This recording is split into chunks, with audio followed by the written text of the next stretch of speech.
A couple is trying to find out more about the days before their 43-year-old son's death. Terry Mace died this morning.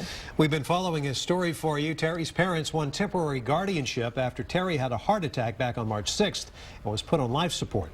KXAN's Kevin Schwaller found out today what happened after his parents went to court is the source of some confusion. The lawyer for Terry Mace's family is asking questions. He says he noticed something the day before Terry's death. When I went to the hospital, he identified that he didn't have an IV in, and the placard on the wall said "Comfort Care, keep me comfortable." That attorney, Stephen Casey, wants to know when and who okayed the removal of the IV.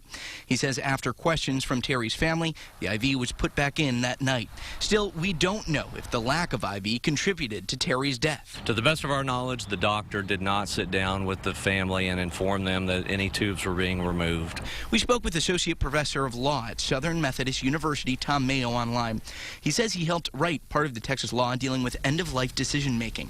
We asked about what kind of communication is required in Texas in these types of cases. The amount of detail that Texas law requires is the amount that a reasonable patient, or in this case, a reasonable spokesperson for the patient, a guardian, would want to know. That's obviously a somewhat vague standard. Mayo says sometimes there can be miscommunication. In this case, Seton Healthcare maintains it respected the family's requests. Kevin Schwaller, KXAN News. Seton released a statement today saying, in part, we were in close communication with the parents of Mr. Mace from the time they were granted temporary guardianship and abided by their wishes.